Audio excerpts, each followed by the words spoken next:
Assalamualaikum warahmatullahi wabarakatuh, sahabat cinta Islam Channel. Cinta Nabi Muhammad SAW kepada umatnya sudah tidak perlu diragukan lagi, karena sudah banyak bukti dan janji yang beliau SAW sampaikan kepada kita selaku umat Nabi Muhammad SAW. Salah satunya adalah Nabi Muhammad SAW menunda doa mustajabnya sebagai seorang nabi, dan kelak doa itu akan ia mintakan kepada Allah ketika ia memberikan syafaat kepada umatnya. Di mana ketika itu tidak ada orang yang dapat memberikan syafaat atas izin Allah Subhanahu wa taala kecuali Nabi Muhammad SAW. Nabi SAW bersabda, "Setiap nabi memiliki doa yang dia panjatkan, maka aku berkeinginan untuk menyimpan doaku sebagai syafaat bagi umatku." Hadis riwayat Muslim. Jadi, Rasulullah SAW mengkhususkan doa beliau. Beliau tidak memohonkan kepada Allah di dunia, tapi ditunda nanti sampai di hari kiamat sebagai syafaat bagi umat beliau SAW. Sampai-sampai begitu cintanya Nabi Muhammad SAW kepada umatnya, di penghujung hayatnya yang diingatnya adalah umatnya. Selain itu, Rasulullah SAW juga telah mengucapkan 3 sumpah. Sumpah itu sangat berkaitan erat dengan kehidupan kita sekarang ini. 3 sumpah ini tentunya tidaklah main-main, karena beliau menyebutkannya atas nama Allah Subhanahu wa taala. Lalu, apakah 3 sumpah Nabi Muhammad SAW itu? Simak ulasannya dengan menonton video ini hingga akhir. Sebelum lanjut, bagi kalian yang belum subscribe, silahkan untuk menekan tombol subscribe terlebih dahulu. Aktifkan lonceng notifikasinya. Bagikan video ini kepada teman-teman kalian, agar semakin banyak orang yang mendapatkan manfaat dari channel ini. Sahabat cinta Islam Channel, menjelang Nabi Muhammad SAW wafat, beliau sempat mengucapkan sumpah untuk umatnya. Sumpah itu meliputi 3 perkara, dan kita sebagai umatnya saat ini tentunya wajib mengetahui 3 perkara tentang sumpah yang pernah beliau ucapkan itu. Diriwayatkan dari Imam Ahmad, Rasulullah SAW bersabda, "Ada 3 perkara yang aku bersumpah atas ketiganya, yaitu tidaklah berkurang harta karena sedekah, maka bersedekahlah. Tidaklah seorang yang memaafkan perbuatan orang yang zalim kepada dirinya, melainkan akan Allah tambah dengan kemuliaan. Dan tidaklah seorang yang membuka pintu atas dirinya untuk meminta-minta kepada manusia, melainkan akan Allah buka untuknya pintu menuju kefakiran." Hadis riwayat Ahmad dan Al-Bazar. Hadis ini diambil dalam kitab Khunus As-Sunnah An-Nabawiyah oleh Bari Irfan Taufik pada juz 1 halaman 138. Di dalam kitab Sahih Al-Jami, Syekh Albani berkata bahwa hadis ini adalah sahih. Pertama, harta tidak berkurang karena sedekah. Hal ini merupakan sumpah Rasulullah SAW yang pertama. Segala amal soleh berupa sedekah, infak dan zakat yang dilakukan di jalan Allah Ta'ala tidak akan membuat kekayaan dan kepemilikan harta seseorang berkurang. Justru sebaliknya, dengan bersedekah, rezeki yang didapatkan akan bertambah berkali lipat.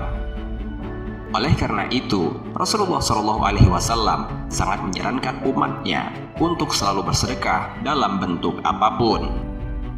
Karena sesungguhnya, bersedekah adalah salah satu jalan di antara beberapa jalan dakwah. Dalam hal ini, Allah Subhanahu wa taala tidak akan menyia-nyiakan pengorbanan seseorang dalam bersedekah, walaupun sekecil apapun, maka tetaplah Allah akan membalasnya dengan pahala yang sangat besar. Allah Subhanahu wa taala berfirman, "Innal musaddiqina wal musaddiqati wa aqradullaha qardan hasana yudha'afu lahum wa lahum ajrun karim." Sesungguhnya, orang-orang yang bersedekah, baik laki-laki maupun perempuan, dan meminjamkan kepada Allah dengan pinjaman yang baik, akan dilipat gandakan balasan bagi mereka, dan mereka akan mendapat pahala yang mulia. Al-Quran Surat Al-Hadid ayat 18.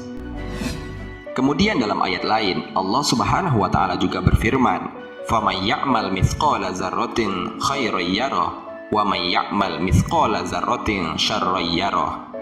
Maka barang siapa mengerjakan kebaikan seberat zarrah, niscaya dia akan melihat balasannya, dan barang siapa yang mengerjakan keburukan seberat zarrah, niscaya dia akan mendapatkan balasannya.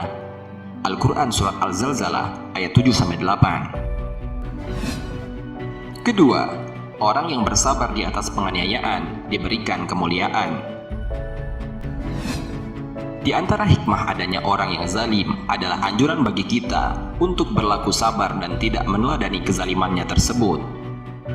Sumpah Rasulullah SAW yang kedua ini secara tidak langsung akan menjadi penawar bagi orang yang teraniaya. Bahkan bukan hanya sekedar penawar, namun kemuliaan yang tinggi di sisi Allah lah yang ditawarkan. Maka percayalah bahwa Allah tidak akan memandang remeh orang-orang yang bersabar dari penganiayaan terhadap dirinya, melainkan ganjaran besar yang menanti. Bahkan, Allah memuliakan orang yang bersabar ketika menerima suatu kezaliman dengan membuat doanya makbul ketika ia berdoa. Rasulullah SAW bersabda, ada 3 golongan manusia yang doa mereka tidak akan ditolak. Orang yang berpuasa sampai ia berbuka, pemimpin yang adil, dan doa orang yang dizalimi. Allah akan mengangkat doanya sampai di atas awan dan dibukakan pintu-pintu langit untuknya, dan Allah berfirman, demi keagunganku, aku benar-benar akan menolongmu meskipun tidak serta-merta. Hadis riwayat Tirmizi. Ketiga, meminta-minta merupakan pintu kefakiran. Islam mengajarkan kepada umatnya untuk mencari rezeki dengan cara yang terhormat dan mencela budaya meminta-minta. Oleh sebab itu, Islam memandang mulia orang-orang yang berusaha mencari rezeki secara halal, dan sebaliknya, bila mendapatkan harta hasil usaha mengemis, bukanlah sesuatu yang patut untuk dibanggakan.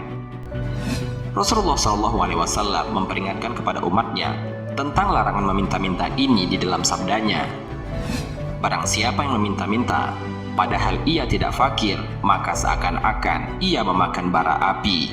Hadis riwayat Ibnu Huzaimah dalam sahihnya nomor 2446. Bahkan Rasulullah SAW sendiri pernah menyebutkan bahwa seseorang pemuda yang datang menjumpai Rasulullah untuk meminta belas kasihan berupa uang, namun Rasulullah menyuruh pemuda ini untuk membawa tambang lalu pergi mencari dan mengumpulkan kayu bakar. Kemudian dibawanya ke pasar lalu dijual. Kemudian uangnya digunakan untuk mencukupi keperluan dirinya. Maka hal itu lebih baik daripada orang yang meminta-minta, yang terkadang diberi dan terkadang ditolak. Sahabat Cinta Islam Channel, demikianlah ketiga sumpah Rasulullah SAW bagi seluruh umatnya. Sekarang tinggal bagaimana sikap kita menghadapinya. Apakah berusaha untuk menjalankannya ataukah tidak?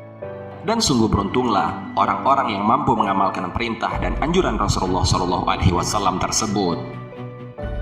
Dan semoga orang yang mengamalkannya kelak di hari kiamat akan mendapatkan syafaat dari Nabi Muhammad SAW. Amin ya rabbal alamin. Wallahu a'lam. Semoga bermanfaat. Wassalamualaikum warahmatullahi wabarakatuh.